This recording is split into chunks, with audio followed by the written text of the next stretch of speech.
자, 다섯 번째 썰 한번 가보도록 하겠습니다.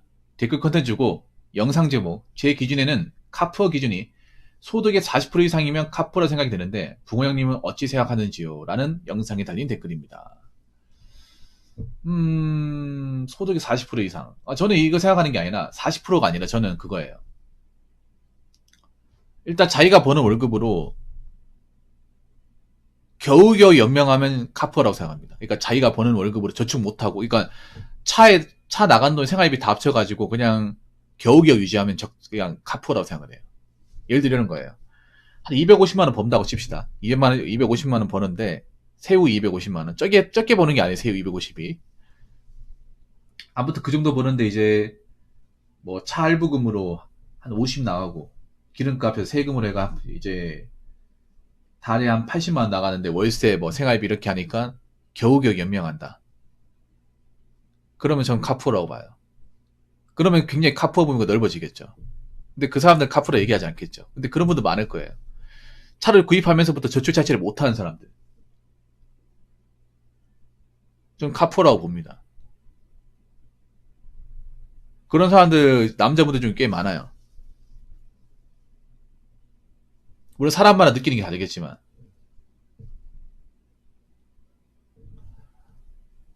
그래서 지금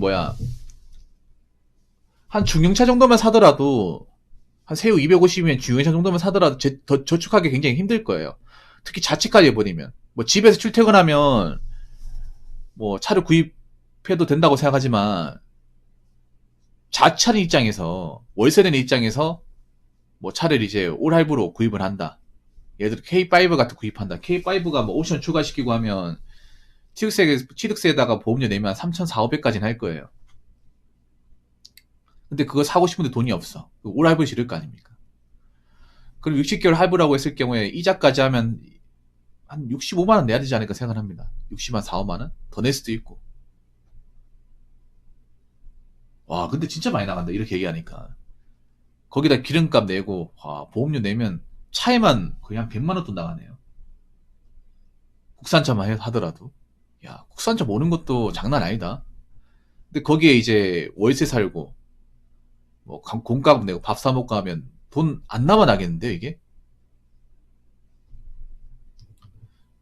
그런 분들 많을 거. 난 그런 분들 카푸어라고 생각을 해요. 카푸어들. 왜냐하면 한번 생각해봐. 지금 이 단계에서 차를 겨우겨우 유지하는데 딱 생활비 내고 차값 내고 나니까 돈이 없어. 돈이 없는데 여기서 문제가 뭐냐면 제가 전에 얘기했죠. 물가가 오른단 말이에요. 물가가 몇 차례 오를 거예요. 한 차례로 끝나는 게 아니라 앞으로 세금이나 기름값이나 각종 이제 CP나 이런 것도 이제 물가들이 한 번에 확 오르는 게 아니라 조금씩 계속 오를 거야. 그러면 작년까지는 어떻게 유지가 됐는데 올해부터 유지가 안 될 거예요. 올해부터 마이너스가 되는 거지. 그런 분도 많아지게 될 겁니다. 그런 분들은 카푸어다.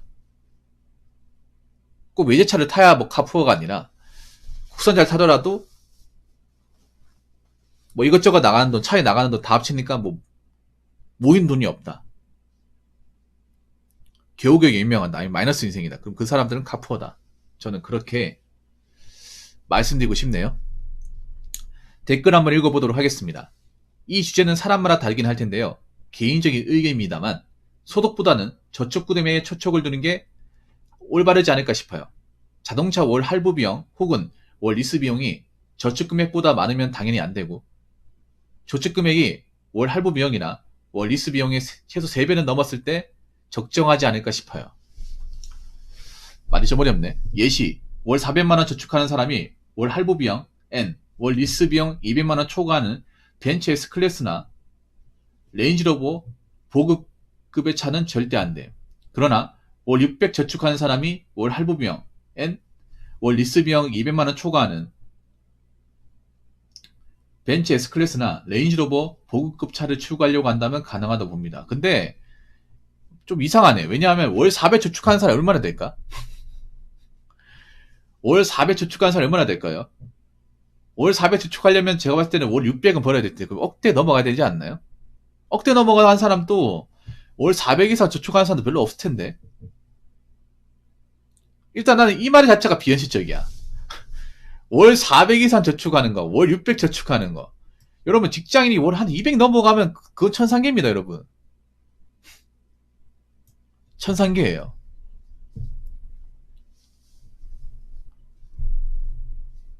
왜냐하면 여러분, 직장인들 저축액이 그렇게 높지 않습니다. 높지 않아요. 여러분, 대기업 다녀도 월 200 이상 저축 못해서 수두 빽빽입니다. 뭐, 삼성 다니면 그만큼 다 뭐, 월급 많이 버니까 그만큼 할 것 같죠? 아니에요. 많이 모아도 한 150, 한 180 이 정도 될 겁니다. 정말 많이 모아도. 100도 못 모은 사람들도 좀 많이 있고. 왜냐하면 요즘 친구들이 하고 싶은 게 많거든. 뭐 카페도 가야 되고 옷도 사고 싶고 뭐 이렇게 또 이제 삼성 있는 공장 그 자체 지역은 또 월세도 많이 비싸요. 뭐 수원 영통구나 이제 용인 기흥 같은 데는 월세 많이 비싸지 않습니까? 삼성 때문에. 이것저것 나가는 거 치면 생각보다 많이 못 모아요. 제 방송에 삼성 연구원을 일하시는 분 있잖아요. 그분도 달에 한 200 이상은 좀 버거울 거야 싶어요. 그러니까 저는 이 말 자체가 좀 어비성설이에요. 월 400 이상 저축한 사람이 있을까 과연?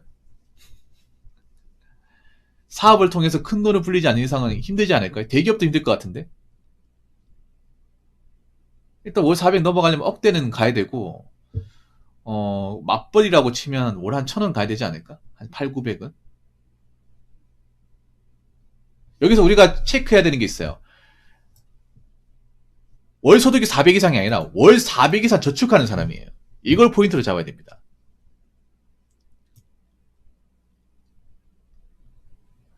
그러니까 월 400 이상 저축하는 사람이 되려면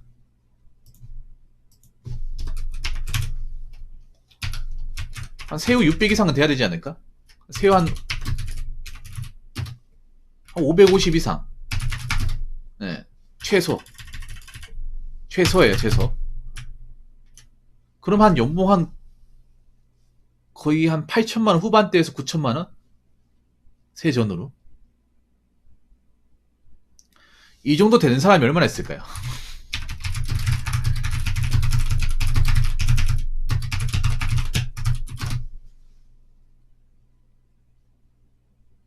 이 정도 되는 사람이.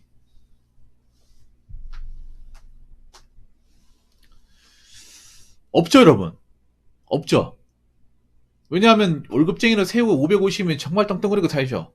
남부럽지 않습니다.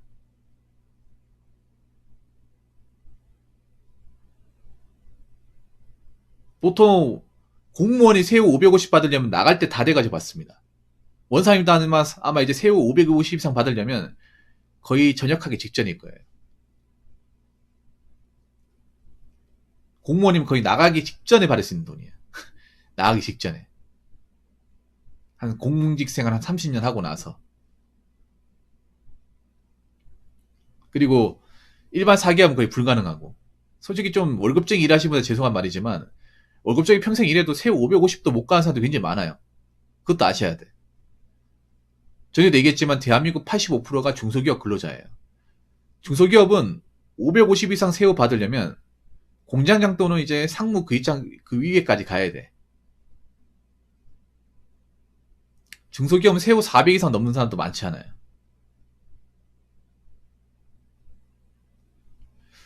중소기업 부장도 세후 350이 안 넘어요.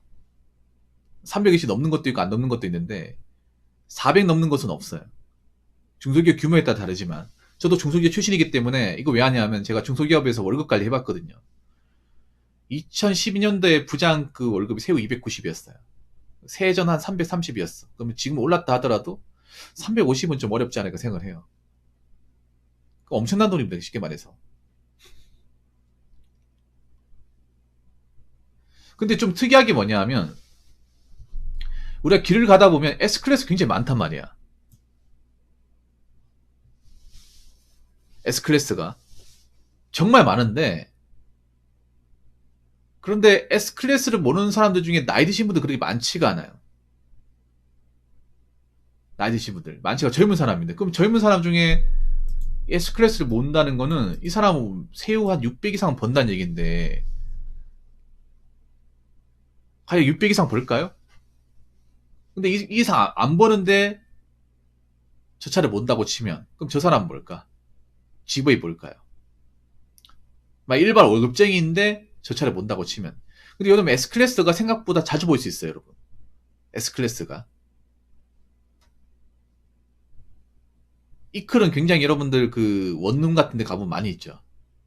생각보다 이클 시클은요, 골목길이나 원룸 같은 데 가보면 자주 보여요. 뭐 신형이 아니라 뭐 구형 같은 것들. 야, 근데 월 600 저축하는 사람이 할부 비용, 원리스 비용 200 초과한다. 일단 월 600 버는 사람이 없어. 아, 월 600 버는 게 아니라 월 600 저축하는 사람이 없습니다. 아, 정말 행복하지 않나요, 여러분? 월 600을 저축할 수 있다고 생각하면 진짜 한 800, 세후 한 800 이상 벌어야 되는데, 대다수의 사람은 월 600을 저축을 못해보면 저게 어떤 느낌인지 모르잖아. 월 400 저축하는 것도 어떤 느낌인지 몰라요, 여러분. 여기서 월 400 이상 저축한 느낌을 받아본 적 있습니까? 받아본 적 있어. 어떤 느낌인지. 감이 안 서죠, 여러분. 600은 어떤 느낌입니까? 매달 600만원 은행에다 뭐 예적금을 넣으면 어떤 느낌일까? 어떤 기분일까?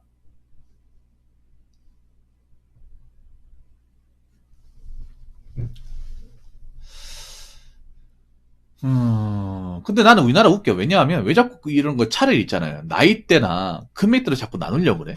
난 그런 게 이해가 안 됩니다. 뭐 능력 있으면 차를 탄다고 하는데 난 우리나라 차를 이미지로 따지는 것도 웃겨요. 아니, 능력 있으면 뭐 젊은 나이에 돈 좀 많이 벌면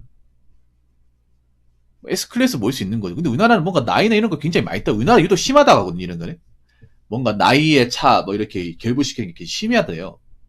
몇 살에 못 타고 이 차는 어떤 사람한테 올리고 이런 게 정말 심하대. 이게 대한민국이랑 유독 좀 강하게 잡혀 있대요.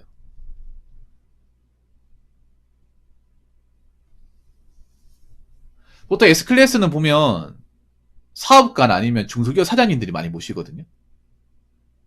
중소기업 사장님이. 일반 월급쟁이가 이제 모는 건 못 봤어요, 저는. 의외로 여러분 중소기업 이제 건물 가면 S클래스 쉽게 볼 수 있습니다. 중소기업 이제 공장 같은 데 공장 가보면 그 S클래스 생각보다 자주 보여요. G90 자주 보이고. 그 사장님 차예요, 대부분. 대표님 차. 뭐 리스를 통해서 살 수도 이제 모는 걸 수도 있고 아니면 자기가 직접 사는 걸 수도 있습니다. 이상하게 보면 중소기업 가면 공장 허름한데 차는 좋은 거 있는 경우 굉장히 많아요. 중소기업 이제 다녀봤던 분들 많이 봤을 겁니다. 보통 중소기업 공장은 허름한데 그 안에 뭔가 S클래스 떡하니 있어요. 검정색 S클래스는 아니면 이제 검정색 이제 G90 그런 것도 굉장히 자주 볼 수 있거든요. 에이, 근데 중소기업 사장님이 파나메라는 안 몰지. 파나메라는 안 몰고 보통 S클이나 이제 G90 아니면 이제 옛날 체어맨 에쿠스도 있어요. 에쿠스. 그러니까 G90 나오기 전에 이제 에쿠스 모델. 아무튼 여러분 있잖아요. 그냥 카푸어 안 한 게 좋습니다. 카푸어. 그러니까 여러분 차를 갖고 싶잖아. 그러면 저 AS 유닛처럼 모형으로 간직한다거나 프라모델로 간직하세요. 네, 프라모델. 프라모델 한 15만원짜리, 20만원짜리 만들어서 간직하세요. 요즘 RC카 잘 나옵니다. 아니면 RC카를 만든다거나. 요즘에 차 살 돈으로 RC카 한 100대를 만들 수 있으니까. 정 가지고 싶으면, 그냥 이제 다이캐스트 모델이나, 아니면 직접 프라모델 있잖아. 타미야에서 만드는 거. C차 모델. 뭐 그런 걸로 좀 만족하시기 바라겠습니다. 괜히 샀다가 고생하지 말고. 자, 이상으로 5번째 썰 마치도록 하겠습니다.